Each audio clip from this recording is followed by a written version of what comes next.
police akong bakla, may general akong bakla. Pagka may problema. Oo, pero hindi ko pwede sabihin yung pangalan on the air kasi kailangan protection na natin ng kanyang reputation. Meron akong general na bakla. Kaya sasagutin ko yan si Pinky Lacson na yan at hindi lamang iyan, kakalkalin ko isa-isa from A to Z ang lahat ng kasalanan niya. Maganda ka.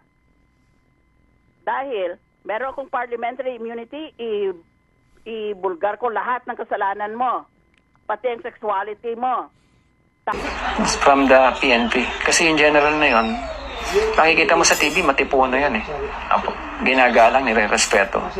Pero si General, pagka nagpunta ako sa bahay nila, ang bahay kasi niyan, meron silang bahay sa BCDA. BCDA, what is BCDA? Business Conversion Development Authority. Sa Taguig yun, may pabahay ng mga pulis at sundalo doon sa particular ng Taguig area. So, may mga unit sila doon. Dinala ako doon sa unit na yun ni General. Uminom kami. Sabi niya, Alfred, taga saan ka ba talaga, Alfred? Taga may kawayan po. Ganun ba? Sabi niya, inom ka lang dyan, ha? Huwag kang matakot. Mabait ako. Ganyan. Tigasin eh. Tigasin talaga. Nung papasok na kami doon sa kwarto para may mangyari, nagubad yung General. Alam mo ba kung ano sinabi ng General? Ano po? Alfred, saktan mo ko, Alfred! Alfred, saktan mo ko, please! Biglang naging ganun. Nag-iba yung Nag-iba.